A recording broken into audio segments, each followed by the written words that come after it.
감각의 쾌락, 이성의 의심. 빛이 부드럽게 스며든 미술관의 한가운데 관람객이 한 점의 그림 앞에 선다. 그의 시선은 색채의 조화에 머물고 미묘한 미소가 입가에 번진다. 아름답다.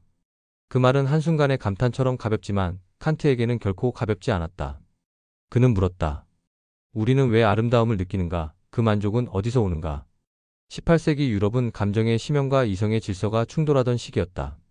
루소는 자연의 감정적 순수를, 디드로는 합리적 분석의 힘을 외쳤다. 그러나 칸트는 감정과 이성 어느 한쪽에도 기울지 않고 그 둘을 통합하려 했다. 그에게 아름다움은 감각의 자극이 아니라 인식 능력이 스스로를 자각하는 형식적 감정이었다. 즉, 미적 경험은 세계를 감각으로 느끼는 것이 아니라 인간 정신이 자신을 인식하는 사건이었다. 취미의 역설, 나는 아름답다 말한다. 칸트가 주목한 것은 취미 판단이었다. 사람은 왜 이건 아름답다고 말하며 또 그 말이 모든 사람에게 동의를 요구하는가? 휴문 이를 습관과 사회적 합의에서 찾았지만 칸트는 더 근원적인 구조를 보았다. 취미는 단순한 기호가 아니다. 우리가 아름답다고 말할 때 그것은 단지 나의 기분이 아니라 누구나 그렇게 느껴야 한다는 암묵적 보편성의 요청을 담고 있다. 그렇기에 아름다움은 감각의 강도나 쾌락이 아니라 감성과 오성의 조화가 만들어내는 인식의 리듬이었다. 아름다움은 감각의 폭발이 아니라 정신의 질서가 스스로를 자각하는 순간이다. 이때의 만족은 감각의 자극이 아니라 인식 능력이 자기 구조를 확인할 때 발생하는 질서의 감정이다. 감각의 포로에서 벗어나기, 무관심성의 탄생.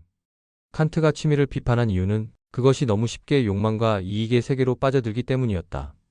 우리가 어떤 것을 좋아할 때 그 감정은 곧 갖고 싶다는 욕망으로 변한다.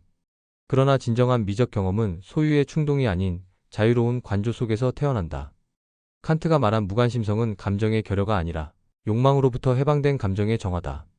인간이 대상을 실용적 목적 없이 바라볼 때 비로소 그 속의 형식과 질서, 즉 형식적 조화를 인식할 수 있다. 이때의 쾌는 감각적 즐거움이 아니라 인식 능력이 자기 안의 질서를 발견하는 지적 기쁨이다. 그 순간 인간은 대상을 통해 자신을 비춘다. 아름다움은 대상의 속성이 아니라 그 대상을 해석하는 주체의 능력이 스스로를 깨닫는 과정이다. 보편성을 향한 약속, 공통감의 발견. 그렇다면 주관적 감정이 어떻게 보편성을 가질 수 있을까? 칸트는 그 근거를 공통감이라 불렀다. 인간은 모두 동일한 인식 구조를 가지고 있다. 감성과 오성의 자유로운 유의는 누구에게나 공명하는 리듬으로 작동한다. 우리가 아름다움을 느낄 때 그 감정은 단순한 개인적 취향이 아니라 인류 공통의 인식 구조가 울리는 공명이다. 따라서 취미 판단은 감정의 취향이 아니라 공유된 인식의 질서 위에서 형성되는 조화의 감정이다. 보편적 미감이란 감성과 오성이 자유롭게 호흡하는 그 순간의 공명 속에서 태어난다. 이것이 칸트가 말한 보편적 타당성의 핵심이다. 칸트의 비판, 그리고 오늘. 칸트의 취미 비판은 부정이 아니라 재구성이었다. 그는 감각적 쾌락에 갇힌 미학을 넘어 인식 능력의 조화와 자유를 중심에 둔 새로운 미학을 세웠다. 그에게 아름다움은 감각이 아닌 인식 능력이 스스로의 구조를 자각하는 순간이었다. 오늘 우리가 예술을 감상하며 이건 아름답다고 말하는 바로 그때 우리는 칸트가 말한 무관심적 쾌와 공통감을 체험한다. 그 순간 미는 감각의 쾌락이 아니라 인식의 리듬, 정신의 질서, 자유의 울림으로 바뀐다. 칸트가 취미를 비판한 이유는 그것이 감각의 욕망과 이익의 계산에 종속되기 때문이다. 그는 취미를 욕망으로부터 해방된 감정, 무관심적 쾌, 공통감의 조화로 재정의했다. 아름다움은 감각의 자극이 아니라 감성과 오성의 자유로운 유의 속에서 경험되는 인식의 감정이다.